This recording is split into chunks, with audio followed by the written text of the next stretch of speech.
Dulu nama saya sudah tahu, saya ini namanya Rusdi bin Hasbi bin Ahmad bin Zainuddin bin Muhammad bin Dawud Ar-Raqabil Madani. Saya dilahirkan di Aceh dan dibesarkan di Timur Tengah. Dilahirkan di Aceh dan pernah nyantri di Aceh selama 21 tahun. Setelah itu saya pergi ke Mesir, masuk dalam laut Kitab Kuning, masuk pesantren juga, dan melawan buana antara Mesir, Sudan, Saudi, beberapa negara selama pasnya 18 tahun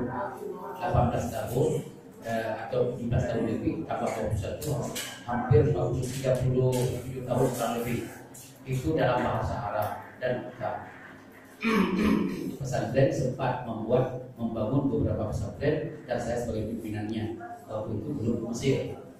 Kemudian saya sudah jadi sering berceramah selama beberapa tahun di Aceh. Saya itu baru ke Mesir. Ke Mesir itu 18 tahun. Dan ke Mesir datang tahun pertama kedua saya langsung bisa mengajar privat untuk pasca sarjana S2. Itu tahun 85.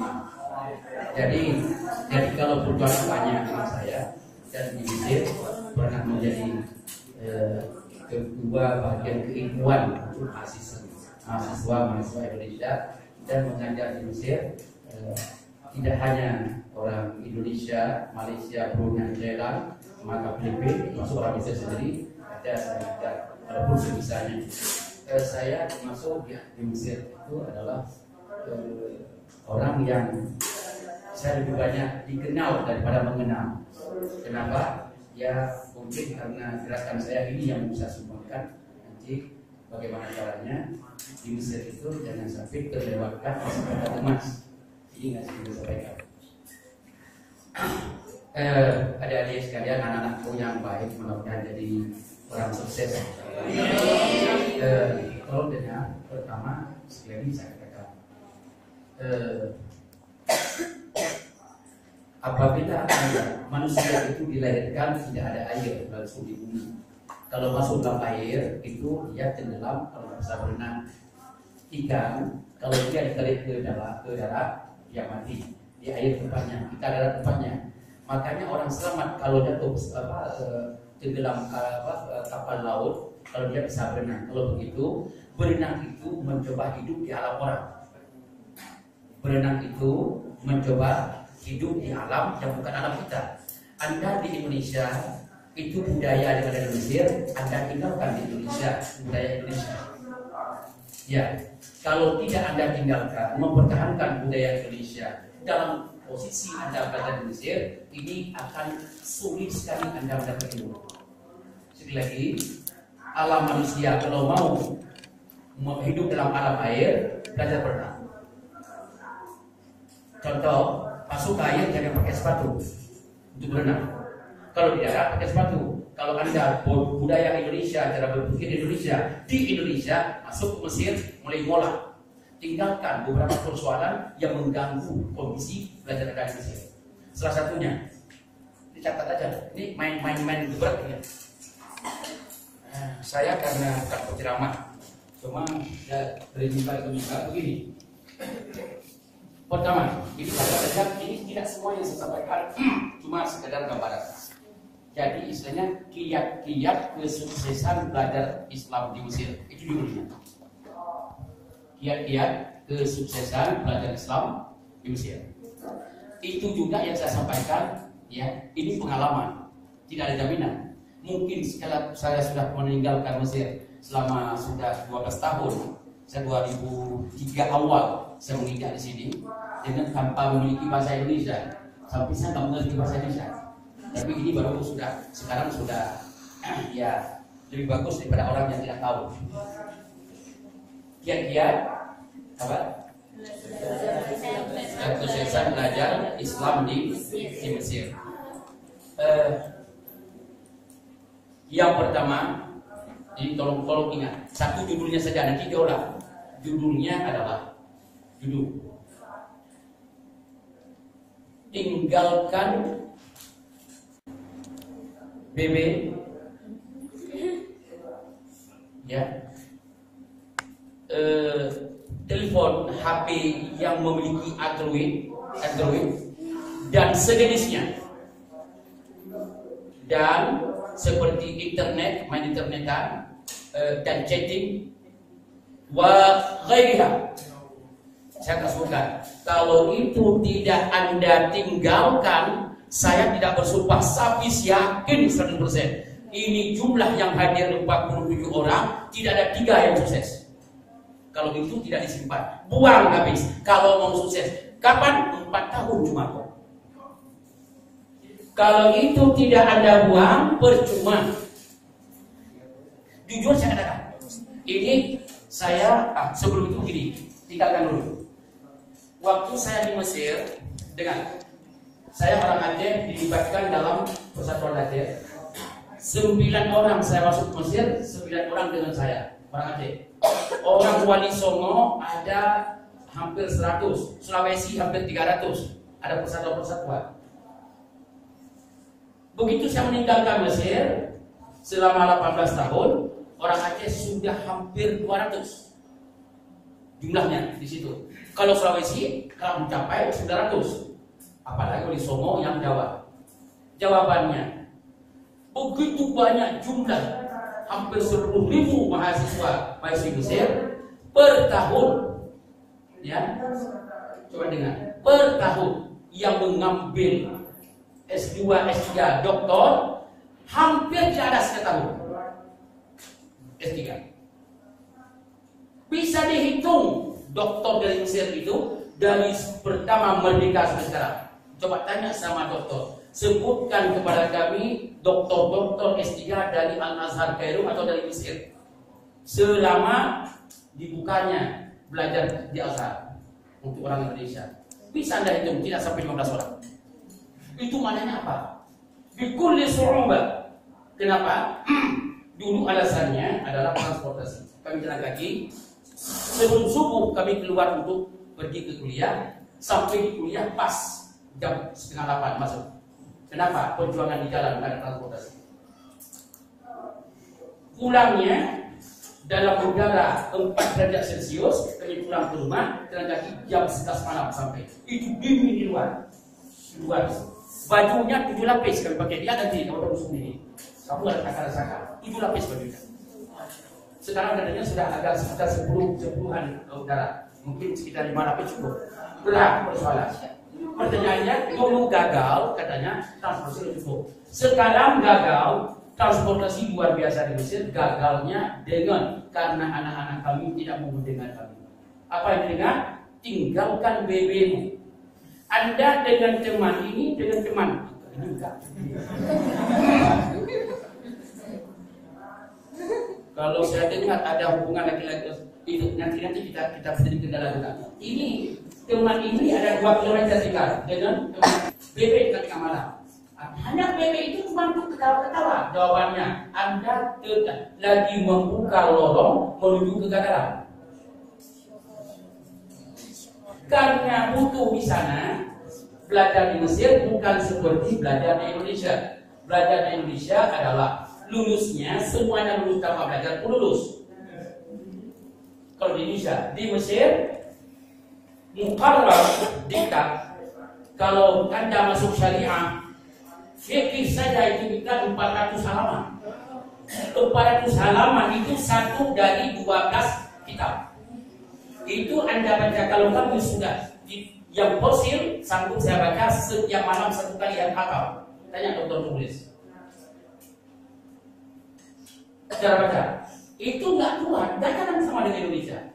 Quran waktu saya 30 juz, sekarang 8 juz, 4 sudah, bukan lagi tidak ada juz. Terus 30 juz jadi 10 juz dulu, 8 juz, 4 juz, tidak ada juz. Hati-hati. Ini kenapa? Karena kegagalan tadi, maka dikurangi terus. Setiap tahun 7 juz setengah wajib siapa? Sekali lagi, kalau Anda ke Mesir jangan bawa HP yang ada Android. Anda sebisa telepon saja. Kalau ditawarin emergency, kalau Anda masih menggunakan model Indonesia dulu sibuk dengan internet ini lagi Anda buka kegagalan, perjalanan. Catat baik-baik nomor telepon saya, telepon nanti. Kalau saya datang ke sini, Anda gagal, jawabannya kenapa tidak mau dengan Ustaz? Satu, ini wallahi saya bersumpah, wallahi kalian saya senang. Kenapa? Saya selalu mendoakan, mudah-mudahan. Kami ini kan udah tua terus. Ujung-ujungnya apa? Hati-hati jangan bilang mati, nggak enak. Tua ujungnya. Kita bukan ujungnya masuk surga. Jangan ujungnya mati, nggak enak. Anda lah yang kami serahkan Indonesia untuk memimpin agama. Kami tidak mau anak-anak kami tidak memiliki kapasitas agama, ilmu, tiba-tiba memimpin bangsa agama. Oleh karena demikian saya mengajak. Satu, tinggalkan itu, karena itu kedalaman. Yang kedua, tulis. Itu ya, udah cukup betul. Itu ulas sendiri nanti. Pokoknya internet yang namanya sibuk dengan tolong tinggalkan. Kecuali dengan Anda bawa HP, Android untuk hafal Quran, itu pun saya larang. Jangan hafal Quran lewat HP. Itu gagal Anda. Kenapa? Begitu hilang HP itu, beli HP yang lain. Letak ayat yang ada di HP yang lama berbeda dengan letak ayat di HP yang baru. Susah hafal. Kalau begitu jangan hafalkan di HP, percaya. Dari sekarang, tolong udayakan, jangan pakai HP Quran. Terus, ambil Quran yang letak hurufnya ayatnya di ujung-ujung safahat. Itu beli Quran Arab, itu sampai seumur hidup itu kamu pakai, insya Allah terhafal semuanya, terekam. Jangan pakai HP.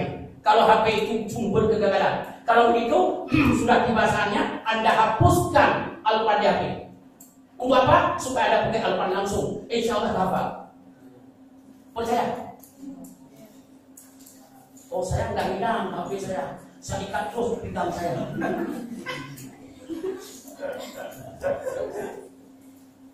Jelas. Jangan Allah Akbar. Di Mesir nggak berhenti belajar waktu azan. Nanti dia sendiri. Kenapa? Bukan alasan. Ilmu saya berikan nanti. Saya nggak berhenti juga. Nanti dia sendiri.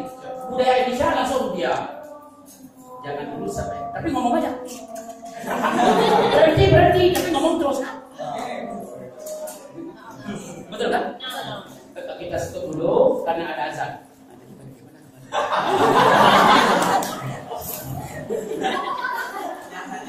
Saya nggak mau itu. Itu namanya munafik. Kalau mau berhenti benar. Ini nggak berhenti selama di situ ngomong terus. Aduh gimana? Saya nggak mau. Dan di Mesir akan berapa? Lagi azan, dosen ibu profesor hafal Quran 30 juz lebih. Ulama besar hafal Quran 30 juz lebih. Tapi dia tetap ceramah terus. Kenapa? Istighal bil ilmi min afdal ta'at. Qala Nawawi fi kitabih al-istighal bil ilmi min afdal ta'at.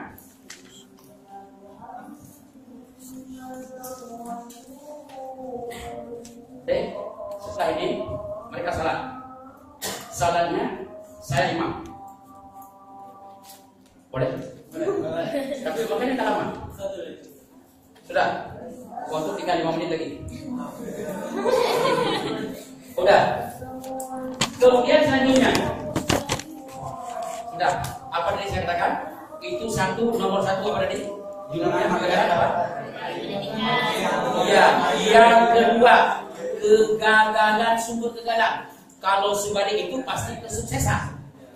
Akan akibat pertama, sukses yang kedua dengan baik-baik. Anda jangan membaca buku, melihat judul persoalan di saat datang ke kelas. Begitu guru datang, dosen, begitu ceramah dalam bahasa Arab langsung nanya, kita akan belajar begini. Guru di sana kalau begitu masuk langsung bahasa Arab, dia sudah hafal. Anda tidak akan sukses, baru sukses untuk besok Anda malam ini sudah baca. Biasanya dosen ini 10 halaman dia ngajar sekali pertemuan. Anda sudah baca malam. Oh, ada kuasai sendiri. Oh, ini dapat 40% mengerti saja, besok disempurnakan, cepat sekali sukses. Kalau pertama jinjing buku dibuka di depan dosen, itu nggak sukses untuk Indonesia. Berbeda dengan siaran. Apa tulisannya? Udah bisa paham kan? Nah, kalau begitu diktat materi yang akan dibelajar besok di fakultas, di kelas, di lokal dipelajari sebelum kita datang ke kedua. Yang ketiga, ini kecil tapi bermakna. Jangan coba-coba keluar dari rumah ke kuliah tanpa wudu. Jangan coba-coba keluar dari rumah ke kuliah tanpa memiliki wudu. Kenapa? Anda Quran di tangan. Quran Anda di tangan. Artinya itu, Anda terus membaca Quran di dalam bis. Kalau misalnya sudah mau kentut, bagaimana? Gak boleh kentut, jika perlu jangan kentut, wakilkan sama orang lain. Aku lagi hafal Quran, semuanya kentut sebentar. Jadi begitu pentingnya wudu. Mengerti maksudnya? Maksudnya penting kan? Begitu pentingnya wudu. Jika perlu kalau berasa harus kentut, biar sama orang lain. Tolong waktu sebentar. Saya nggak sempat nih. Kalau sudah wudu di tangan, kita hafal terus Quran. Begitu batal sampai di kuliah, baru wudu lagi masuk kelas. Pokoknya biasakan wudu, itulah yang membuat Anda terjadi anak saleh. Anak saleh, terbangun kesalehan Anda. Begitu selesai, nggak ada guru nggak? Oh, dosen nggak ada. Oh ya, sudah setengah jam nggak ada. Kira-kira bagaimana? Kata, oke, ini nggak ada kelas. Keluar langsung ke Masjid Al-Azhar. Keluar langsung ke musala. Dari sana berwudu, salat sunat rakaat langsung dengan Quran. Baca mukarrar. Sudah. Itu namanya uraian atau penjabaran dari kalimat wudu tadi. Dua. Yang ketiga sekarang. Udah ketiga sekarang. Cepat sekali berarti. Yang keempat, komunikasi sesama mahasiswa untuk hal organisasi, untuk hal persatuan, untuk hal candaan, untuk hal kangen-kangenan dikurangi.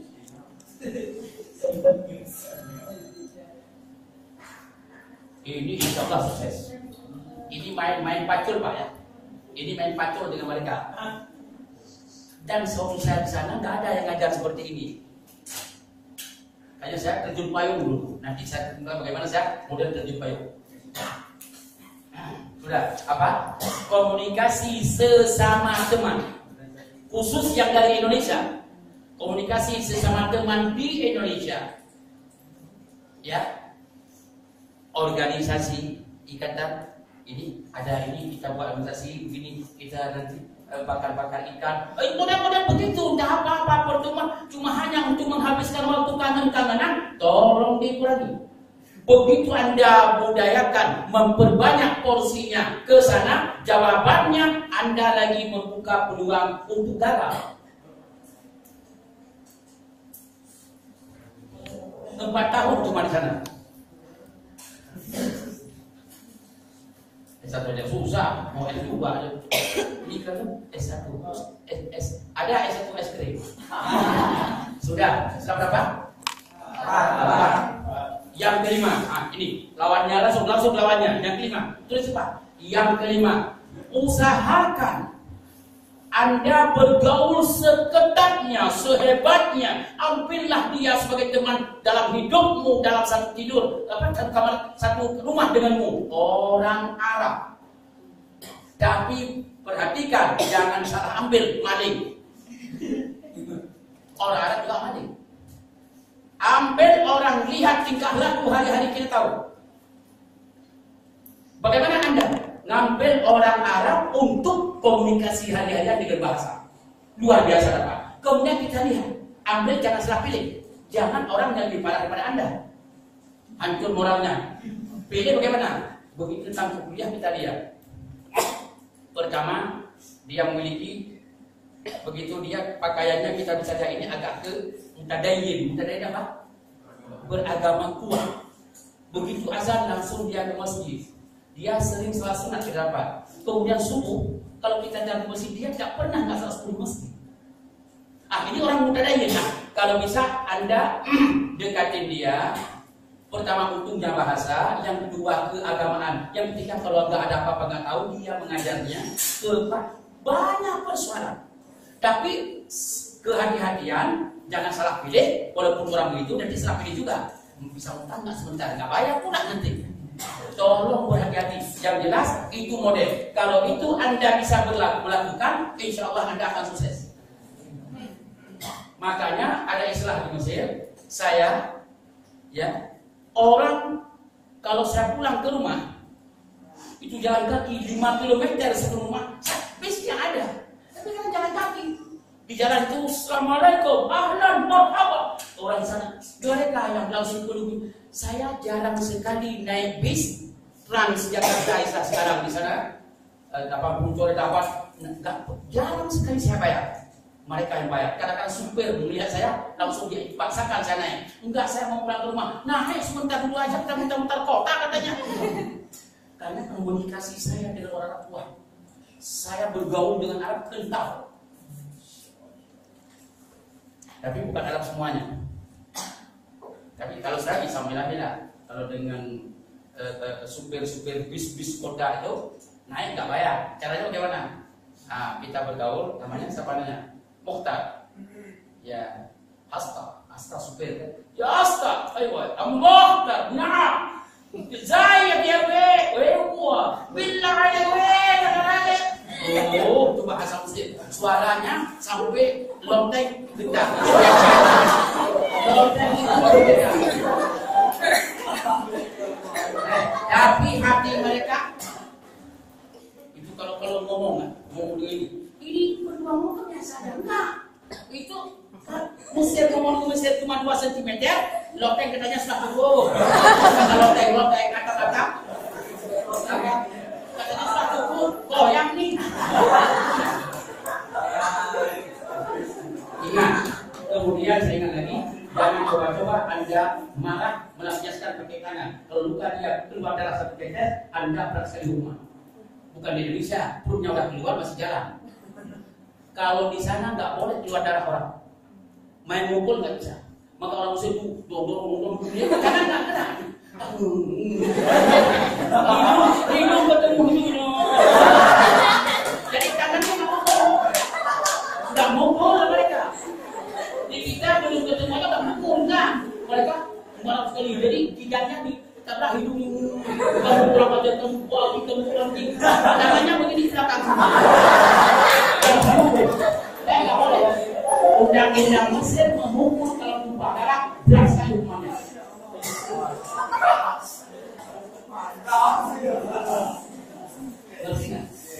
Jadi kalau kamu lihat orang Mesir sudah hidung ketemu hidung sudah tangannya belakang semuanya begini, marah sekali sudah. Ya, sudah berapa?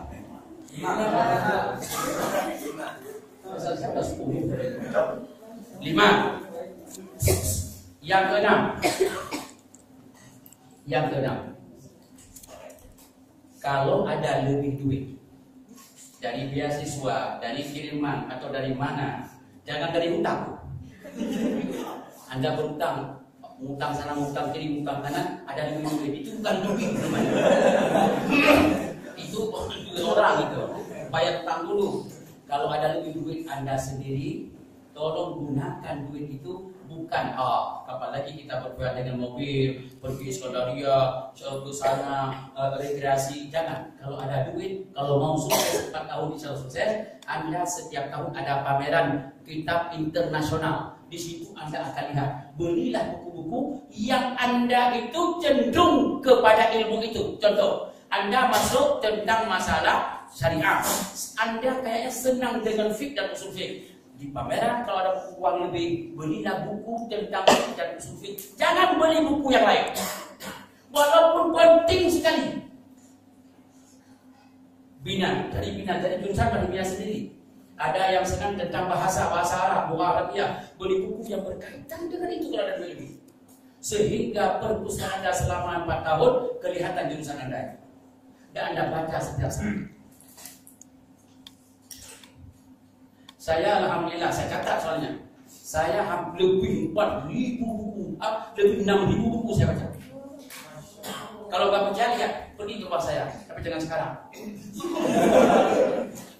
Rumah saya, dan semuanya semua ada pergi. Itu kitab semua. Dan saya baca 6.000 lebih kitab saya baca. Karena tiap hari kalau ada duit saya beli tentang 2 yang saya kejar. Saya ini adalah fikih, usul fiqh. Kemudian setelah itu kalau sudah puas, saya loncat ke hadis dan tafsir. Makanya di Indonesia ini saya bergerak cuma di 4 ini.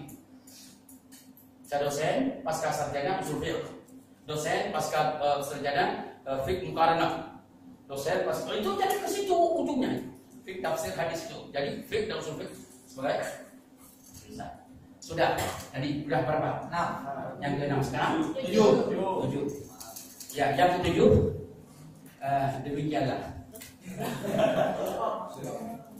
Boleh minum dulu nih. Susu Pak. Kopi susu. Enggak. Saya ganda, tapi kalau Anda lebih bagus.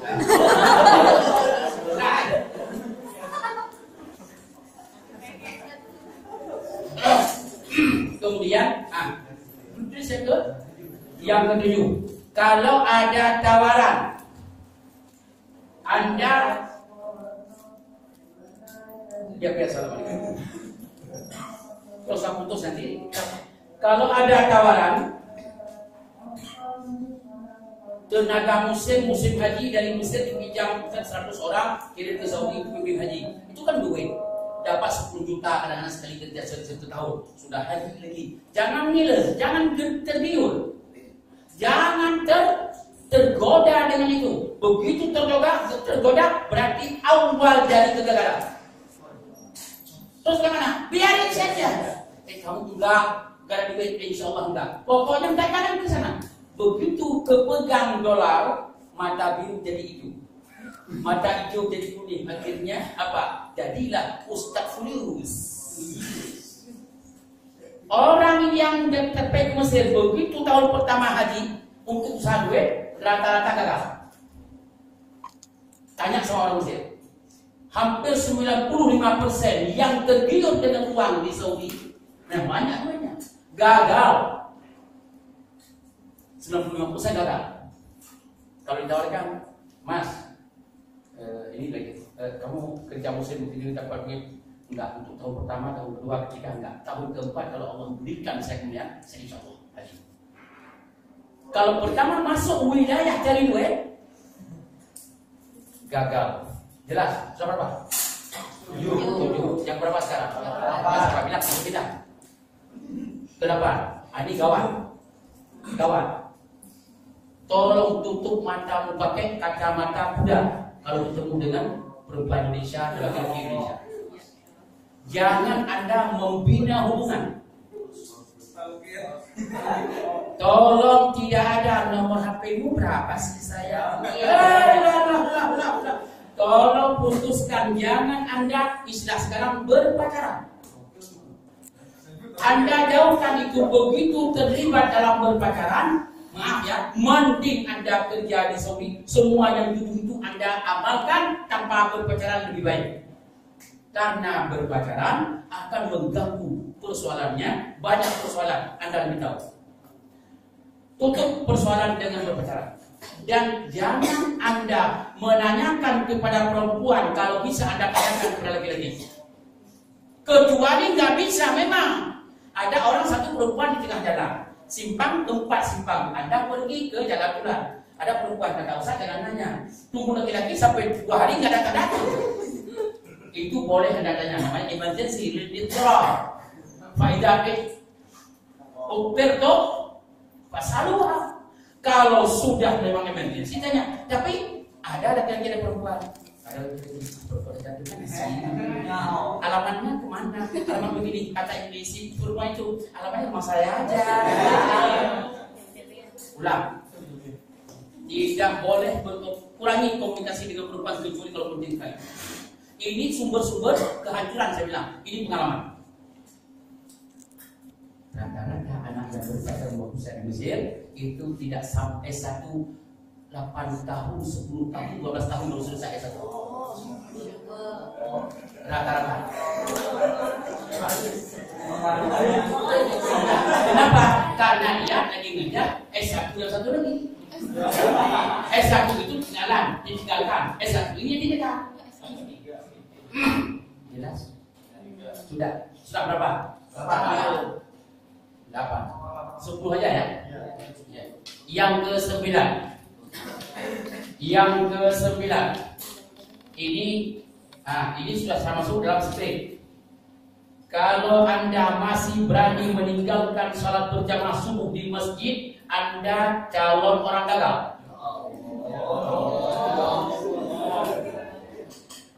Ini begini, rata-rata yang saya lihat kegagalan itu bukan hanya lulus. Bukan itu maksud saya gagal itu. Bukan keberhasilan bukan hanya lulus, tetapi dia meskipun tidak sanggup dia di kuliah sampai dia DO, tapi dia pulang ke kampungnya, dia jadi orang terhormat. Banyak orang-orang anak Mesir pulang ke sini tidak bawa S1, setelah 6 tahun, 7 tahun dia berjuang, nggak selesai S1. Tapi karena dia sholat subuh selalu di masjid, akhlak keimanan dan kuat, alhamdulillah sampai ke sini dia jadi pimpinan pesantren. Sukses. Saya minta rata-rata orang Indonesia di sana bergabung dengan orang kedutaan. Orang kedutaan itu datang ke Arab bukan ulama. Orang kedutaan mungkin di rumahnya juga nggak salah. Di sini dia nggak salah. Orang pemerintah dikirim di sana juga nggak salah. Di pasar-pasar salah mungkin ada salah. Anda bergabung dengan mereka jangan terpengaruh. Ada anak-anak yang gitu, anak Mesir sudah 10 tahun sana ada yang nggak salah, ada. Percaya. Karena di Mesir itu kan ada Nabi Yusuf, ada Fir'aun. Ada. Makanya kalau orang Mesir lihat misalnya kalau kita melihat orang-orang di Indonesia yang di Mesir itu rata-rata tidak ke masjid. Di depan ini bangunan 10 tingkat, 17 tingkat seperti di Ramah. Mudah-mudahan belum diroboh. 17 tingkat, anak kita tingkat 17. Tinggal dekatnya satu menit sampai di bawah. Masjidnya di bawah, satu pun gak ada salat berjamaah.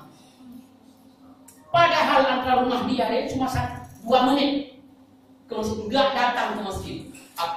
Maghrib juga gak turun. Ini kalau model ini terjadi, Anda gak usah kusir. Itu namanya membuat orang tua kamu menangis terus. Artinya menghantarkan kamu ke daerah kehancuran. Orang tuamu rugi. Kalau bisa, panitia di orang tuanya sudah kembali anaknya kalau begitu. Betul saya bilang. Habis uang orang tua.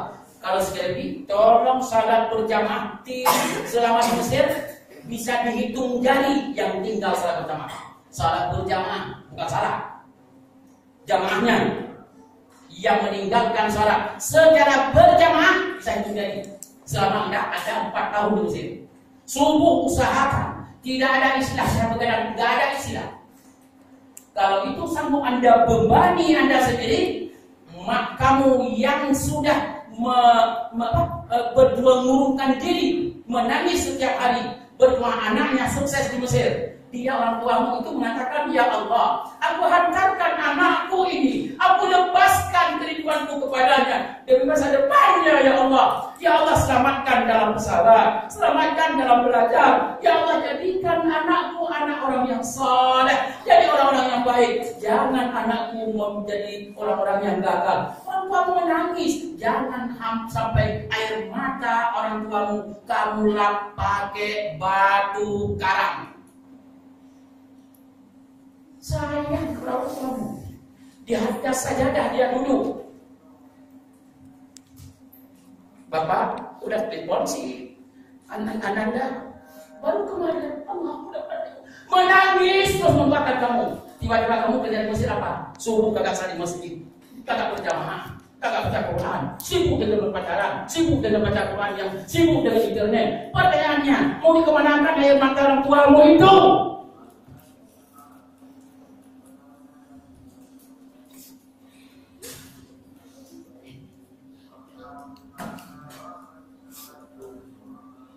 Nggak sayang sama orang tuamu? Jangan lihat duit kita keluarkan. Sudah dilahirkan dengan sumpah darah, berliter darah dikeluarkan untuk melahirkanmu. Dibesarkan, dididik, didoakan. Engkau raja dijadikan. Kamu jadikan dia pembantumu di rumah tangga untuk masak kepadamu, untuk mencuci pakaianmu. Tiba-tiba setelah bisa Mesir, Anda percuma saja tidak menjadi orang. Orang tua mengatakan, ya Allah, kapan pulang anakku? Aku lihat wajahnya, bukan wajahnya, aku lihat akhlaknya bagaimana. Begitu kamu pulang, dia airport, tahu nggak dua mana dia tunggu di airport turun pesawat. Lupa dia makan, begitu turun dia peluk kamu, dia lihat, Ma, aku sehat. Allahu Akbar, Ma, udah turun, aku salah dulu ya Ma. Saat berjamaah, entar lagi nak, Ma, aku nggak salah jadi berjamaah langsung. Dia langsung besar hatinya. Ya Allah, ini anakku. Saya punya anak 5 ini yang benar-benar aku, ya Allah. Bahagia orang tua itu.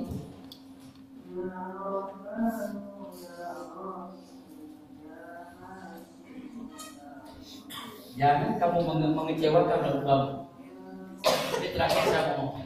Jujur saya bicara, sukses insya Allah. Kalau tidak sukses secara pendidikan S1, sukses secara akhlak. Jangan di sana kagak, akhlak kagak sukses, pendidikan kagak sukses. Malah celakanya bawa persoalan memalukan orang tuamu. Artinya apa? Maaf, gara-gara berpacaran lahir anak di luar nikah. Coba apa yang Anda itu kan sudah mengumpulkan orang tuamu hidup itu. Seolah-olah kamu gali lubang, kamu ambil tuamu, kamu hantarkan kuburan, memanjakan dia. Kalau tidak, maaf, kalau gagal secara pendidikan, jangan gagal secara akhlak.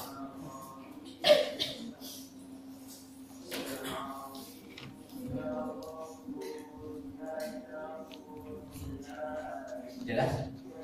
Jelas anak-anakku? Jelas. 9 dan 10. Yang 9 dapat tadi? Ya, syaratnya catatkan salah berjamaah. Yang ke-10. Ini kalau saya ngomong ini sampai 50, 10 cukup. Dan itu di situ kamu kembangkan. Jangan biasakan budaya berhutang. Mau mati pun jangan budayakan budaya berhutang. Apalagi misi perusahaan. Terlambat duit dikirim, sabar. Kamu begitu berhutang, apa kata orang tuamu kalau dia tahu? Nah, kamu kira saya pembantumu, budakmu? Hanya gara-gara terlambat saya kirim duit, kamu berhutang karena aku misi pulsa. Memang saya siapa nak? Aku budakmu, pembantumu. Aku banting tulang nak di Jakarta. Aku banting tulang di kampungnya. Mencari sesuatu nasi. Bukan hanya kamu saja yang bisa perhatikan. Sabar nak, sabar nak. Itu sangat penting sekali.